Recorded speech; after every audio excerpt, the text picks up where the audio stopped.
Hello and welcome to MotorInc First. Today we're talking about Mahindra's re-entry into the 400 class. And if I've confused you successfully, it's not about the Mojo 400. If you want a Mojo 400, leave us a comment. We're talking about Mahindra having updated the XUV400, which if I remember correctly is a car that Kartik really enjoyed driving the last time, but he thought it was unfinished. So the question is, have they finished it or is it totally finished? I think saying it was unfinished is putting it mildly. Oh. Mild is not something that I do Yeah, very well. So exactly. obviously, I'm completely misinformed here. Correct. For you to call it unfinished is putting it too gently, right? So I'm going to clarify. Shumi did not mean that. It was incomplete by a mile and a half. Oh. And basically, it was not recommendable by us as much as we admired and respected what they had done as their first proper modern EV that way. But it was a no-go. Shall we do a quick summary of what was wrong with it? Yeah, sure. Okay. So basically, the XUV400 was what is the XUV300 in its original form, which is the longer than 4 meters in length. They shortened it to make it sub 4 meters. So it's the same car, but with an electric. I'm only nodding because I'm hoping he has a thread here that he can continue, because Mahindra's names I have lost complete track of. So 300, 400, 500, 800, I don't know. Yeah. Hopefully it will settle down, but not anytime soon. Okay. Because there's now the XUV E8, E9, all of that also in the pipeline, right? So the XUV400 came in, and a good size vehicle, good powertrain. Like, it has a lot of things which are Mahindra DNA, like performance is strong, right? Can be fun to drive. It missed out on several things that, okay, this is actually a good thing to talk about right now. It's one of the things that I've been thinking about, and that's Mahindra's trajectory, right? Since 2020, since the Thar came out, Thar was a big step for Mahindra, right? It repositioned who they were as a brand, right? Then we went to the XUV700, which was a new high, right? Then we went to the Scorpio N, and that was, let's say, at the same level as the XUV700, not higher. But it showed that it was a very impressive trajectory that the brand, in terms of what products they're engineering, has taken, right? What they're doing internally, what they're creating. And then we came to the XUV400. And this is a major downward trend in the Mahindra story. Right? Because it wasn't as competent as the other three cars before it. Not at all. It felt like they had rushed through the process, and they did rush through the process of creating the XUV400. To get into the EV game, because Tata had stolen a march on this front, right? They had multiple offerings. Mahindra had nothing really in the mass market segment. So this was a way for them to get their foot into the door until the new generation products came, if you know, Mahindra has created a new platform called InGlow, which is grounds up. InGlow. ING. India Global. Okay. At least I think that's what it is. So it's a new EV platform that's going to be the base for all their future EVs. That's the B. No. Yeah, correct. Oh, so InGlow is in the B. InGlow is the base of the B. Right? So B is, it sounds funny, but I like the idea of the name. The B. Again, I'm not disputing any of this. I'm just saying, do we have to name everything? Yeah. And do they all have to have so many layers of names where a customer has no hope of keeping track of which is what? Yeah, I think this is like a competitive thing, right? Once it starts, it's like a snowball. You can't stop. And I think it started with GM. I don't know why, but in my head somewhere it started with GM. Because I remember the Beats brochure when they came out. I think it was the diesel. That's the first time I remember when the Beat diesel came out. And the brochure was filled with acronyms, Like, you'll take and label everything with something so it becomes yours. So you're saying GM started it and Apple followed that trajectory, and now Apple brands everything? Apple brands everything. Yeah. Apple can't do anything without putting a name on it, no? That is there. Like, if they put an updated screen, it has to be Retina screen. And then they update that, it'll be something else. Retina to ho gaya, abhi kya bolenge? Brain screen. Apple learned from GM. I don't know, but see, we've seen TVS also do this, where you can't have a cradle frame. It has to be synchro stiff. And Bajaj did this with Nitrox. And Nitrox actually stuck, because any gas charge suspension today, people seem to call it Nitrox. They don't even understand what it means, but isme Nitrox hota to behtar hota, So I see the power of it, but it almost feels like they're misusing it now, because you're just throwing names at people and people don't understand what these names are for. What did you achieve? And like we started with Mahindra trajectory, another great concept to talk about here. These are the ways that any brand will try to create their own asset, so to speak. Like, this technology is mine by changing one little letter here. Don't get confused by it. It's okay. It's not going to make a world of a difference in that, right? So these are the brochure lines that you see, so many hundreds of them at a given point in time. And there'll be slight differences between one brand and the other. They are not a world of a difference. So do not get confused by them. Keep your decision making simple. And to the brands, if you're going to confuse your own customers, I don't think you're taking them seriously enough, honestly. Sorry, let's get back to it. What were we talking about? XUV. We were talking about how the XUV was a step back for Mahindra from the trajectory they'd shown with their previous 3 cars. Correct.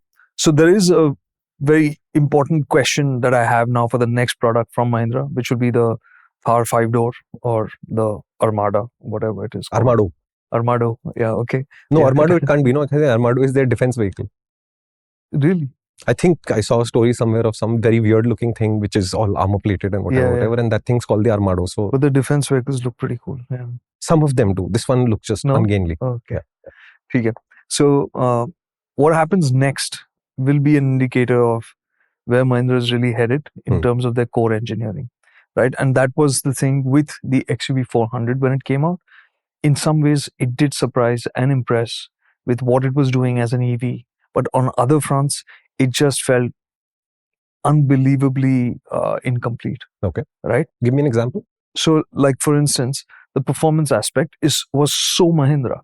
Like, it was exciting, it was fizzy, it just delivered more than you expected on that front, right? They've done the same thing with the XUV300, for instance. Small SUV, but so peppy, so punchy, right?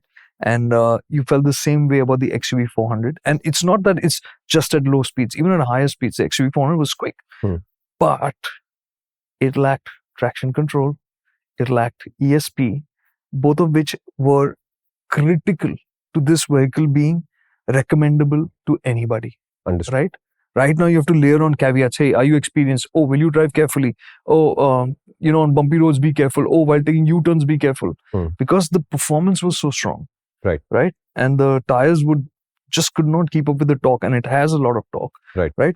So that just made it feel unsafe. Understood. Right. Sure, if you are level-headed, if you are experienced, if you are watchful, all of that, fine, you'll manage. Like, when I drove it first, I came back and I told Shumi that, I enjoyed driving this. But I don't know if I can go out and recommend it to anybody just like that. Understood. He just called himself watchful and careful and skilled.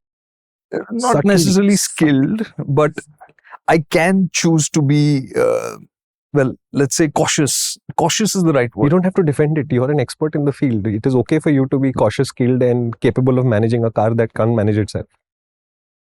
I don't want people to think that I would be driving fast recklessly. You are saying that this car has nothing to do with fast. You are saying making a U-turn, it will spin itself out. Yeah. So it has nothing to do with fast. So that's the watchfulness is the critical part. Because once you understand that these are the limitations, then you will be like going into a corner. Usually you'll say carry 80 kilometers an hour because you know that corner or whatever. Now in this car, the first time you go around that corner, you'll say, no, not 80, right? I'll do it at 60. I'll see what it's like. So you'll take that time to get to know the vehicle and then decide. And then you'll change it again when it rains or you see this traffic slowing down ahead of you. You'll say, I don't know what's there. So that watchfulness was key to the vehicle. Okay. So have they fixed it? Yes. What is the car called now? Yes. So we are waiting for the XUV400 EL Pro Max. We are at Pro right now. So Pro Max will come, and we do need a Pro Max, Mahindra. It's something that is, I hope, still happening. We'll come to Max. Hang on a minute. What does Pro mean? Professional. As in they were unprofessional before this. Provider. I don't know. Provider. Because it's providing more features now. So nobody has an idea what the Pro means. I won't ask. It's useless. Okay, and what does the EL stand for? I already told. Electrifying. There's the low version, which is EC, which is, I guess, not electrifying. What does the C stand for? Electric charge. And the other one's not? Electric life. You're making this stuff up. No. You're completely making this stuff up. No. Has Mahindra not clarified this, or you don't care enough to figure out what they Right now on Mahindra's site, I cannot even find the prices of the XUV400. But it's on sale. Yeah. Okay. No, wait, I know what has happened. Mahindra is, in those 3 cars that they made so well, they're so used to long waiting periods, they're not expecting anybody to ask for the XUV400 price for the next, let's see, 2 years. Well, that's not how it's going for EVs. So I think people need to know the prices. Nexon has no waiting period? I think all the waiting periods are coming down. So okay, there's a change. So yeah, I mean, you see Nexon slash prices of the EV, right, of the Max. Yeah. And that was also a kind of like a response to the XUV400, which has actually come in with this XUV400 EL Pro, right, which is priced between 15.5 to somewhere 17.5 lakhs. So it's about 2 lakh rupees cheaper than the Nexon EV Max. Okay. Right, while having similar levels of performance, being a bigger size vehicle, so having more space, more practicality, all those kind of things, while having lesser features for sure. So that's how it sits between the two. Mahindra have gone out and fixed the XUV400 in terms of its basic requirements needed to be sellable today, to be recommendable, at least the way I think about it. Okay, explain that. Right, so first was the safety front, right? ESP, it needed to have that. It needed to have traction control. It's got that now. Because electric torque and the kind of torque it has, 310 Newton meters, which is a lot, it really gets the wheel spinning very easily. So that was needed for it to be safe on the road in all kinds of conditions. They've given it that, right? Good system, qualitatively? Yeah. So it has, its tire size is also slightly narrower than the Nexons. I'm just comparing it because that's the closest. Yeah. So it could have done with wider tires as well, because it still is really quick to accelerate, and you can feel the wheel spinning up when you're taking U-turns and stuff like that. But the good thing is now when the electronic aids cut in, it's smooth. It's not like it's not a start and stop kind of feel. It's a smooth intervention. So it lets you drive normally, but you do get the sense that, yeah, I had gone over the limit of the tire here. Fair enough. So that has been added in, and that was critical to this vehicle. The other aspect that was critical to the XUV400 was the experience inside the cabin, because the XUV300 is built on the SsangYong Tivoli, which came from, South Korea ages ago, and it's been around for a long time. So that cabin was nice for a time, a time period, but today it outdated.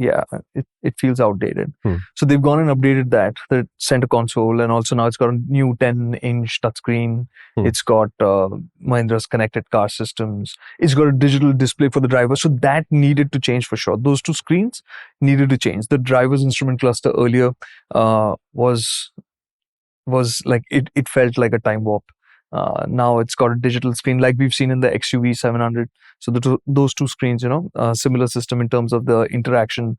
It had a name. This system also had a name, no? Adrenox, yes. Can't believe I remember that. Yeah, I'm impressed. Oh, that was the one with the missing chip for the longest time. And for the longest time, the Adreno X had only some functions, and then the chip was to be yes, now I remember why I remember. Yeah. Got it. So are there copper highlights in the Adreno X system for the XUV400? There are copper highlights everywhere. Right, so there is. I do remember. Yeah. So in the system, does it have it in the system? I'm not sure. We'll just check it out. But I don't think there are copper highlights unless where the car is there. Yeah. So maybe the C stands for copper. Oh, nice. That's a good idea. So then what does the L stand for? Or is it? Or is it bronze? Is it bronze? No, it was copper. Copper. Yeah. Copper highlights. It was copper. Yeah. Okay. Since we're talking about that, the design of the car is basically the same. It's the same square looking car. It's longer than 4 meters. So remember that this is a point that must be stressed on, that in terms of size, Mahindra had actually taken a bigger vehicle and squeezed it into the sub 4 meter space. So in terms of width, it's always been wider than all the other cars in this space. Right. And now that it's full length, it's about 4.2 meters. It looks more balanced. So the design is good-ish. I like the square elements of it, but I do not like the tail lamps. The tail lamps are like, they've got this Freddy the Slasher kind of effect to them, which is a little weird. But Mahindra had stopped doing super complicated, super ornate design details. They've gone back to it. This one, that's the one bit that is still there. It's ornate. It still has those, that closed off grille with the copper arrowheads on it all over. So it looks a little flashy, but in this white shade that we got it looked good. Okay. It was looking nice that way. And as they did, even with the XUV400, when it first came out, they'd added fog lamps. That's the only real change on the outside. For the car, the big change is on the inside. Okay. Before we go in, have to stress on that again. This is a bigger car than the Nexon. Okay. In terms of its overall size, which means it has more practicality, like its boot, which is massive. And it has actually great ground clearance as well, 200 millimeters or so. So it's solid even as an EV. And on the inside, they really had to do a lot of fixes to get it to feel current. Yeah. So you said they added the screens back from the XUV with the infotainment system. What else have they done? The center console design has been changed completely. Does it look modern? No. It feels like, again, they've had to kind of run to catch up, kind of say like, let's get this to be, what is the term that we use? MVP, right? Yeah. So it has to get to MVP. Minimum viable product. Yeah. It's a terrible way to think about long-term businesses. So it's got to that point because the essential cabin is the same, but the center console has been redesigned so that it just functionally it's better. So in terms of features, it now gets dual zone climate control. Okay. It has big chunky buttons, and in contrast, the buttons on top, which were the strange ones, was absolutely like pencil thin, not even pencil thin, half a pencil thin, like buttons for drive mode. So it's just that thin, that's still there. That's not been redesigned. And even the controls for the air conditioning, they're big, but sometimes the logic is strange. Instead of just saying sync, it has a button that says dual. So dual is when it engages both modes separately instead of it just going to sync. Okay, basics. Sounds messy. Sounds like they took a step forward, but they took a very messy step forward. Yeah, it just you still get the sense that they're doing it off their back foot, right? Yeah, no, and I understand why they must be on the back foot, because the EV market in India, as we've said so many times, it's nearly over. I mean, there's no space left in this market to grow at all. Where are the customers? Everybody's got a car already. India is the most penetrated car market of all, with the highest penetration of electric vehicles. So the time is running out. Mahindra must rush through this. Sorry, you were talking about screens have come, center console is redone. Some of the older buttons which are kind of odd remain. New controls have arrived in other places that look good. Some chunky buttons and some really tiny ones. So some little bit of mess in front of you. Yeah. How about the seats? How about comfort? How about space? So seats, that's why I enjoyed driving the XUV400 even earlier. The basics are so right about this car. On the outside, it's the size. On the inside, it's the sense of space. It's the seats also, right? They're large, they're comfy. The seating position for the driver is great. And, driving to Pune and back, it didn't feel tiring at all. You didn't feel the resistance from the powertrain or from just how you're sitting. It was relaxed and enjoyable. And if you had a family, it would be the same experience for all of them. That's the good thing about this car, because the back seat is wide. It is big in terms of how it feels on the inside. So it feels more spacious because of that. So if you have people in the back, they could also spend time there, enjoy their time there, right? So overall, as a family car, this feels like a good size vehicle. Right. The seats are good. The only thing is that the rear could have a bit more support. Minor issues. Minor stuff. It's okay. Yeah. On the whole, definitely a very usable, feels like a car with solid basics, right? Okay. That is what I like about it. And that's from the design of, the overall size, the cabin comfort, the performance from the engine, even the way the suspension works at lower speeds. And that's where we come to the point of calibration of finishing this product. Okay. Right? So I think there were a lot of things that we wanted in our wish list for Mahindra to get right so that the XUV400 is sorted. Okay. A lot of which remains incomplete. Shall we go through that list? Yes. So in terms of calibration, right? The steering is still so light. It feels toyish, right? That shouldn't be the case. This is a vehicle with a lot of performance. This is a vehicle which can get quick really, really fast. It should feel serious as well. And this steering right now, you could say it's convenient for low speeds, but it's too light. Hyundai. Old Hyundai. This is worse than old Hyundai. This is really light. So just to clarify, when we talk about calibrations, we are talking about how a manufacturer chose to set up certain systems in the car so that they talk to the experience of driving. and they do have a choice. So if you wanted a sportier car, you'd make the steering a little bit more weighty and heavy, so you'd feel a lot more of what you're doing, rather than it's very good at parking speeds, but on the highway when you're trying to hold a straight line, it's a little bit wishy-washy. And what he's basically saying is they could have created a more powerful experience, and Mahindra's fallen short. The first thing is mentioned is the steering. We'll move on. Right. So the steering is something, because you have to remember that is your connection with what the vehicle is doing. So if it doesn't give you a sense of feel, a confidence, it's not going to work the more time you spend with it, right? Yeah. The other aspect was the suspension. Okay. Right.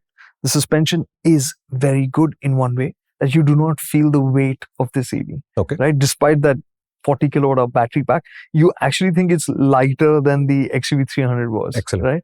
So it really feels light on its feet. It's agile. It moves quickly. So in that sense, the Mahindra DNA of giving a little bit of young, youth to the way the vehicle performs, that's there.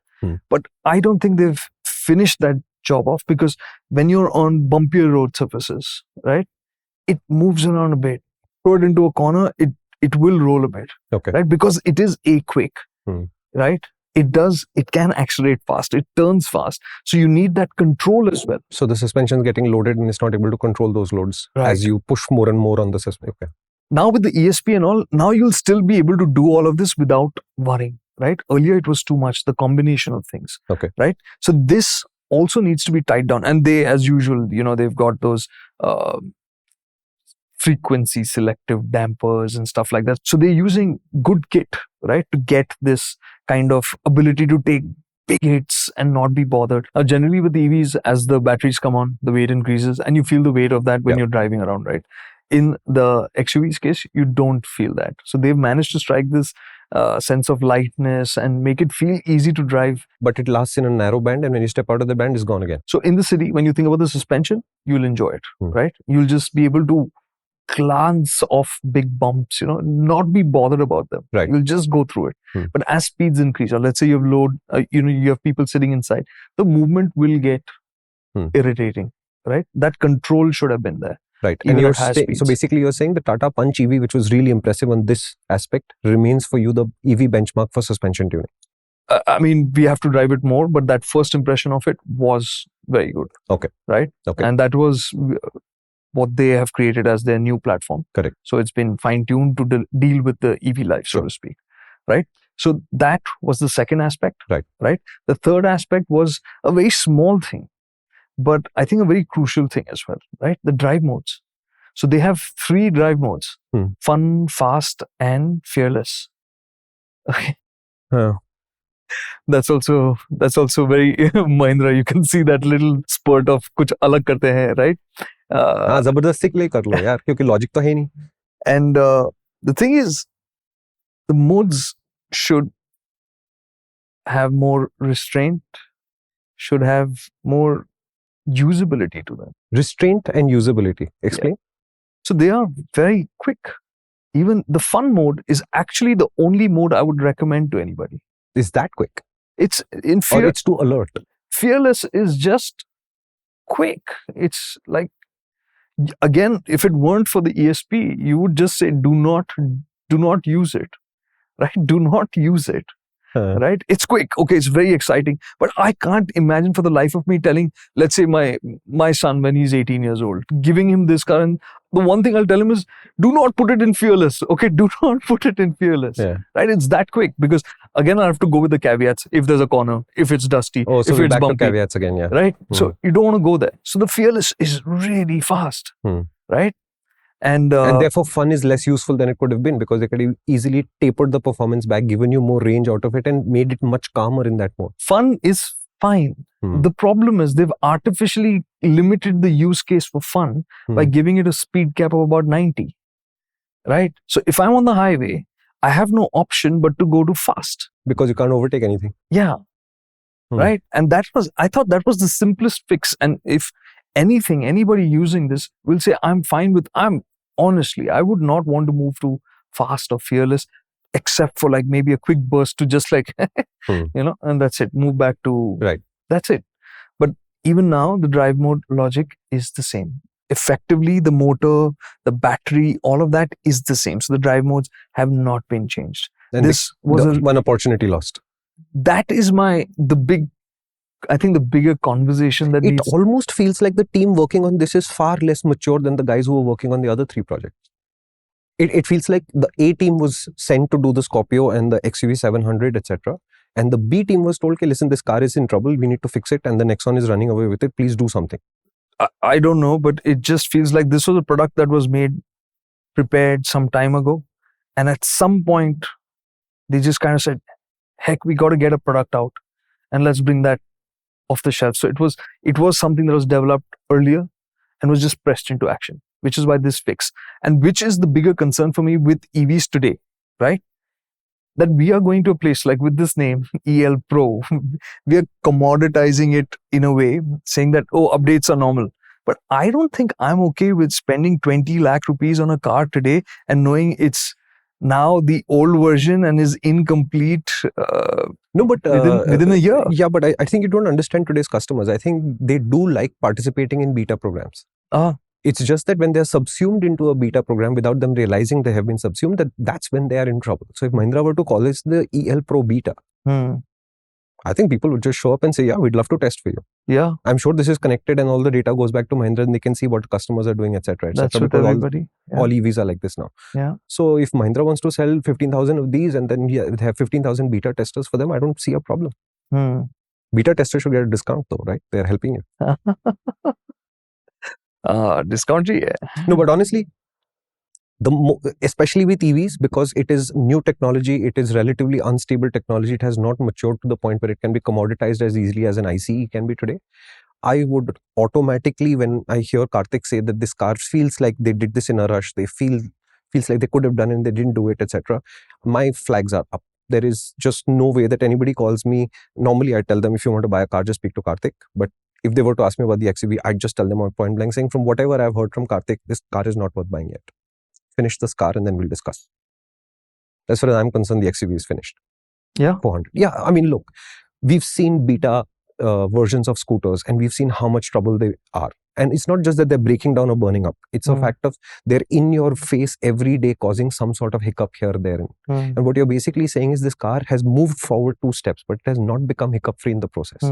Whereas the competition might be a smaller car, but it is fundamentally hiccup-free and most of it works. Why would I buy this? I mean, I don't love copper that much. Okay. Which is why when we're discussing EVs, we do so with a lot of clarification and caution. Yeah. You have to be clear about your use case when you're going in for an EV. For sure, it feels nice to drive EVs, and it is, trust me, a lifestyle choice more than an economics or an ecological choice. As of now, that is very clear to us. And so if you are looking to buy this just for an experience, okay, I get it. But logically, you'd be better off with a traditional petrol or diesel, because that's a finished product, right? You'll have many more choices in that price range, which will just work and be more satisfying. Having said that, if you were looking for a vehicle to really use despite the shortcomings of this, as like I said, which is why I like the basics of this car, right? It's still not going to feel as appealing on the inside as the Nexon. The Nexon's cabin feature list is much larger. So yeah, although it has all these updates in terms of screens and sound system and all, the Nexon does better than this on all those fronts, right? But the basics are right. So if I were to spend time driving one, I would like to drive this. I would rather Mahindra spend time fixing it than you spend time driving one. For sure. But if anybody is looking to make a choice, that's all I'm saying. Got it. I appreciate the basics of this car, so that I do not have a concern with. That the interior still doesn't feel current, that its equipment list is still not as lavish as you'd like. For instance, it still doesn't get ventilated seats, it doesn't get 360-degree camera. It's got a wireless charger now, but those kind of things which people are looking out for, it doesn't get those features. Okay. So it might not feel as appealing, but as a machine, if you're really going to use, this will be something that's more tireless for somebody who's covering a lot of kilometers. The caveats do apply, but thankfully with the safety aids and all in place now, it is something that can be recommended. Right? Crash test rating? The XUV400 was already 5 stars or something like 5? that. Okay. So this, but yeah, compared to the Nexon, this gets 6 airbags only in the top spec variant. Okay. The Nexon gets 6 airbags and all. The lower variants of the XUV400 get 2 airbags, right? So, but the good thing is you can get the smaller battery pack in the top spec version as well, the EL Pro. So EC Pro? No, EC is the niche wala.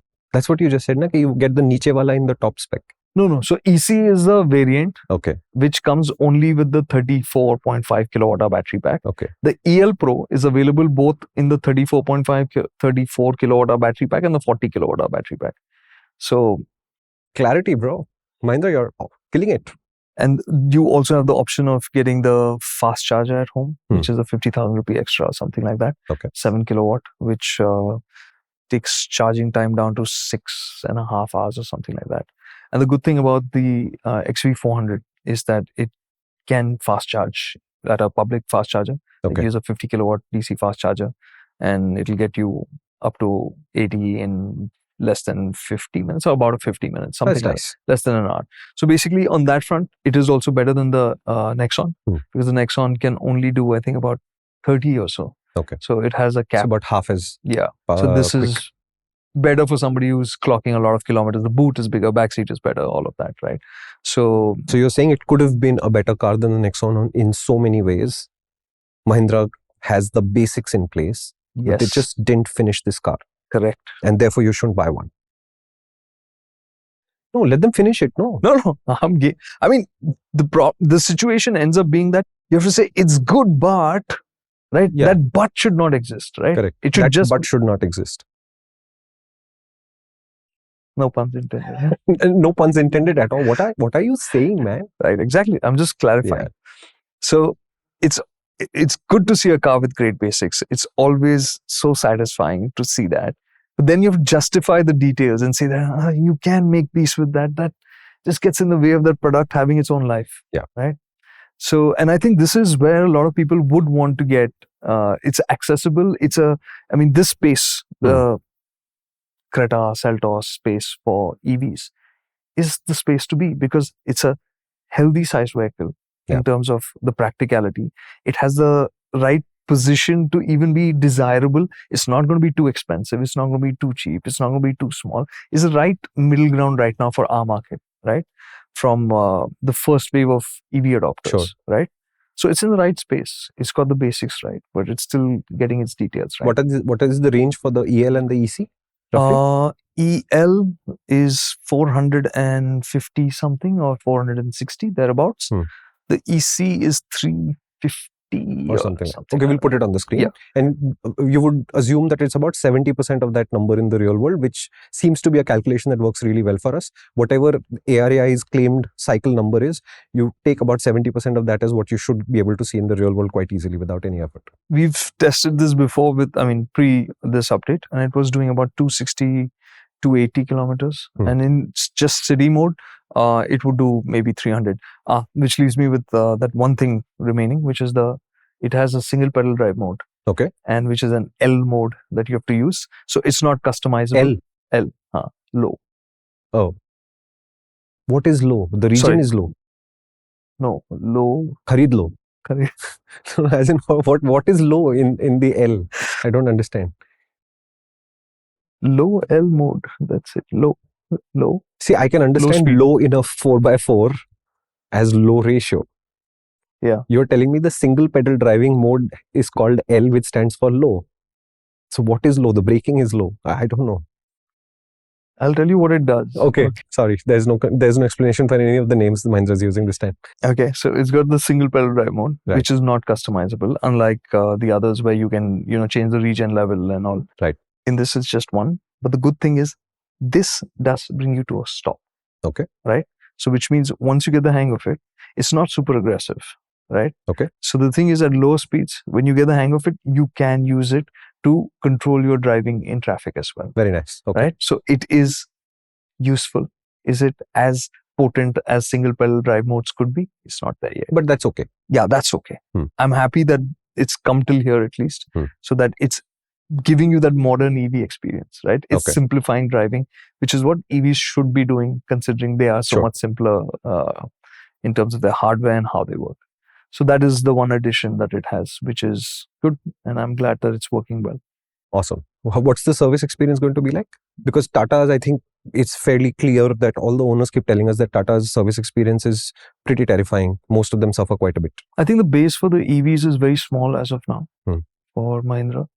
So I think that is a question mark. But by and large, is Mahindra service a good? It's in a much, much better place compared to Tata's reputation, or generally whatever we are interacting with people who own these vehicles. Mahindra is not like it's niggle free or it's a premium experience, but at least it's not as troublesome like in the way that we've heard of Tata. Okay. So that's by and large it's cost effective as well, which is also the case for Tata. Has the price gone up in the process of making the EL Pro and EC whatever? No, actually the prices have become lower.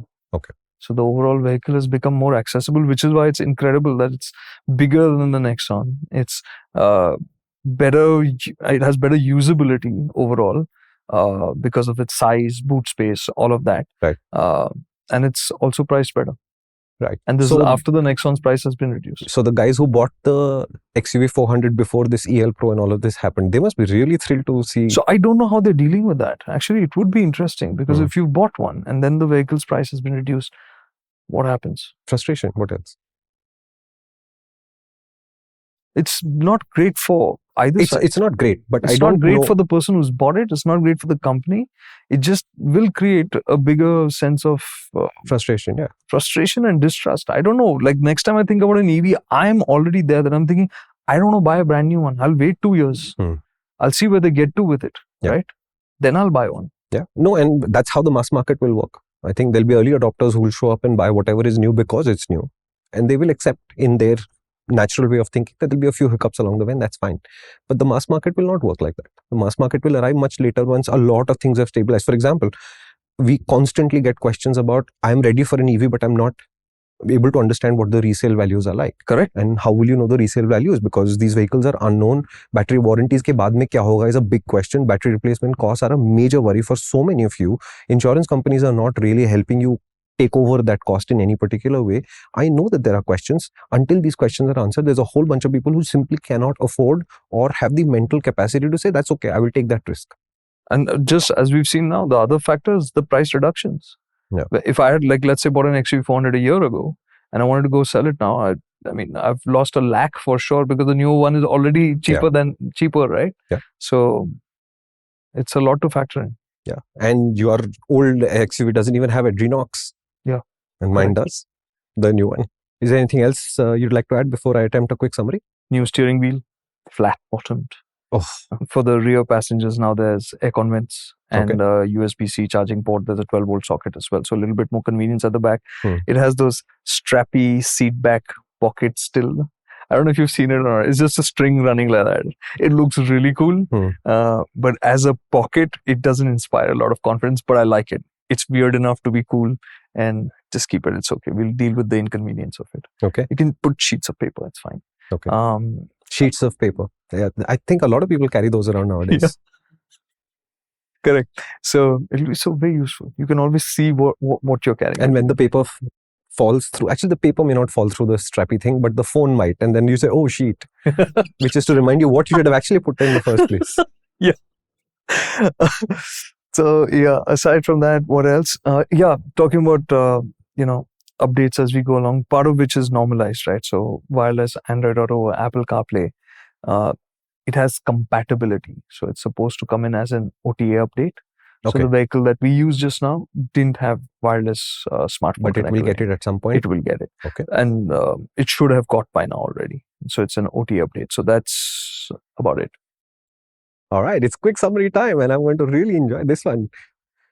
No, we're not. So Mahindra's updated the XUV400 and they've given it a new suffix called EL Pro, and there's a lower version called the EC Pro. We honestly don't know what they stand for. But the EC Pro comes in a smaller battery pack size. The EL Pro comes as a larger and a smaller battery, and we're talking about over 400 kilometers of range on ARAI test, 450-ish, and about 350 kilometers on the smaller battery pack. Assume about 70% of that is what you'd see in day-to-day real-world use. What that also means is EL Pro is effectively a trim level which sits above the EC Pro. this car has existed before, and in the powertrain, honestly, there aren't too many changes. The riding modes used to be called Fun, Fast, and Fearless. They're still called Fun, Fast, and Fearless. They're still extremely exuberant driving modes. There's lots of performance. And Kartik says there's so much performance, for example, that if you had a young kid in the family who's just learned to drive, maybe you don't want to give him the XUV400 in Fearless mode at all, because it's just too excitable, too much performance, and there are issues in there. First, the one issue that they have solved from the previous generation is it used to spin its wheels a little bit too easily, and there was just too much torque being delivered. And now they've got traction control and ESP, which does help with that. So you're not going to spin the XUV400 out trying to make a U-turn anymore. But this is a car that is extremely exuberant, to the point where he's saying the usability of each of those modes is limited by the fact that Mahindra didn't calibrate it to a more useful setting. So it can feel extremely fun to drive in short bursts, but it can be slightly tiring to drive because you're constantly trying to manage there's so much performance, and it's always like that. In the same breath, fast fun mode, for example, the top speed is capped to just 90 kilometers an hour. So it's a great mode to drive out on the highway with, but good luck trying to overtake anything that's going at the speed limit, because there isn't enough of headroom left to go past something and settle down. So there is a usability challenge that they could have solved by updating the calibrations for the riding modes, which they've not, driving modes, which they haven't done. Similarly, they've recalibrated the suspension on this. It does work really well in the city environment, but when you start pushing more load onto this suspension, which is go a little bit faster around a corner, accelerate a little bit harder, drive a little bit faster, then suddenly you'll deal with a lot of body roll. And what he's saying is there is fairly good levels of hardware in there. Mahindra should have been able to calibrate it to a better setting, but for some strange reason, they haven't. The basics of this car actually are very good, which is a underlying theme that you'll see again and again. So visually, it is not significantly different from the previous car.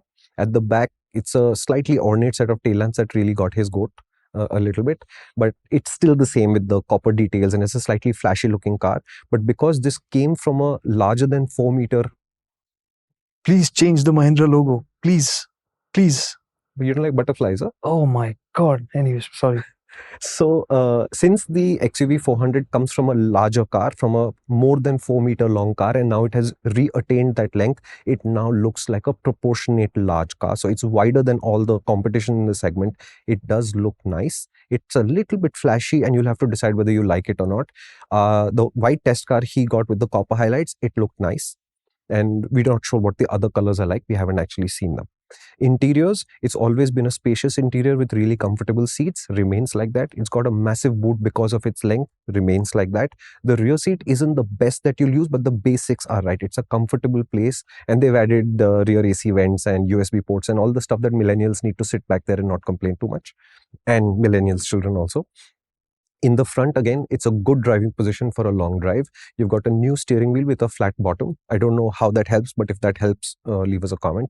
And you've also got a redesigned center console, and you've got the dual screens from the XUV700 more or less, with a similar kind of software update. So in that sense, they've updated the interior to the current day. But what Kartik is saying is they've left some of the older elements in, they've brought some of the new elements together, and therefore it doesn't feel as cohesively current as, let's say, the Nexon EV feels, as an example. There is room for Mahindra to take the XUV400 a lot more seriously. And every time we've talked about this car in this podcast episode, we keep coming back to the idea that this seems like Mahindra is rushing to keep a toe in the door rather than create a persuasive experience for an electric vehicle customer. And honestly, there's no reason for them to rush, because look, this car is larger than the Nexon, it is less expensive than the Nexon, and it has good bones and basics, and therefore there is a very powerful and persuasive electric vehicle inside the XUV right now. But the way the EL Pro and the EC Pro are today, that's not it. And therefore, if you were looking at the XUV400, get a test drive for sure. But I'm not sure that we're still recommending this car. We haven't recommended it over the last year because of the lack of TC and ESP. Today, we're saying there's a better experience in this car that Mahindra needs to extract and deliver. And at that point, this car will become extremely recommendable. Today is not that day. How did I do? Very good. Would you rate my summary out of 10, please? We've not done this in a while. I think it'll be fun to do it again. And remember, when you're thinking EV, think about all the factors, from owning one to selling one again before you take a call. We enjoy the EV experience, but remember, if you're trying to convince yourself EV from an economic standpoint and ecological standpoint. Yeah, if you're considering EVs from that point of that perspective, there are more questions than answers still, even today. But tell me this, you've said earlier that an electric vehicle as a lifestyle choice, you understand. For everybody else, there are lots of questions. So let's say you're not in the lifestyle choice person. Okay, you've decided that this ecological thing, yeah, it's in the background, it is what it is. Why would you buy an electric vehicle today at all then? If it's not a lifestyle decision. If it's not a lifestyle choice. It only will work if I'm really doing many kilometers every month. Only then will the economics kick in, right? So we're talking about you have to be doing at least 100 kilometers a day. Okay. Right? Wow. Yeah. I mean, that's 5 days a week. I'm saying 7 days a week. Oh, sure. So you have to do 700 kilometers a week kind of mileage. And I'm saying this is thinking about a few of the what if scenarios. Okay. Right? You want, I mean, we used to say 2,000 kilometers per diesel. Electric are in that same ballpark. Got it. Right? And in my head, I don't remember the exact calculation back then that I'd done, but in my head, it was in the region of 2,500 to 3,000 kilometers. A month. Yeah. So if you're not driving 2,500 to 3,000 kilometers a month, the economics of the electric vehicle are just not going to work out for you. It is, so 24 to 36,000 kilometers a year is the ballpark that you have to be in for it to make any sort of sense. Got it. Right? If you're not in that space, then thinking of an EV is a lifestyle choice. Okay, now let's be clear about this. These are just the economics of it, right? Because there are other advantages to EVs that you will enjoy every day. Not going to a petrol pump is a little bit of a saving for sure in the experience. How silent they can be and therefore how smooth they feel is definitely an experience. How quick they can be when they accelerate and it's calibrated well is insane. And we've not seen ICEs at these price points that replicate that experience at all. So these parts of the lifestyle, EVs are very, very persuasive. But if you're thinking you want to save money by buying an EV, that may not always be accurate unless you really do drive your vehicle a lot. Correct. And that's before you take the ecological considerations, where there is still some amount of debate as to over the life cycle of an EV, is it actually cleaner than an IC or not? We're not going to get into the debate this time. I think that we should leave for Disconnect as an episode. We'll check what the latest research is and come back and put the best picture we can. And I'm telling you, the picture will be grey. It will not be black and white even at that point of time. Yeah. But until that point, this is our story on the XUV400. I don't think we've missed anything. No. 0 to 100, 8.3 seconds. 150 PS, 155 kilometers an hour top speed. Yeah, so that is the story of the Mahindra XUV400. In sum, we do think this is a great electric vehicle potentially. In what has been realized so far, it's a step forward from the old one, but it's still a long step away from what would have been a truly easy to recommend. Everybody's going to like this car. What you do get is a lot of space. It is perhaps the most spacious car in the segment, but there are lots of hiccups in the experience that will get in your way. And so today we are going to leave this with the idea that Mahindra still needs to do a lot more work, and adding an EL Pro to the name is really honestly not going to cut it. The one thing that will help fix this is get the drive modes right. If the drive modes get right, the driving experience will automatically improve. Smoothness, the suspension, what it needs to work, how it needs to work, all of that will improve. And that would be my number one on the list of things to fix. All right. So if Mahindra were to change the calibrations for the driving modes, there would be a significant jump in experience. And we leave you with that thought. If there's anything that you'd like to know more about, do leave us a comment. We try and get to all of our comments. It gets harder every single day because you guys comment so much, but we're still trying. We're still trying to keep up. We're also now thinking of, is there an alternative way to deal with the comments? Because this can get messy really quickly and it's hard to track conversation, but we're working on this. In the meantime, thank you so much for watching. This is MotorInc First. It does come on Apple, Spotify, Google, and Amazon podcasts if you'd like to listen to it instead of watch it here on YouTube with us. Thank you.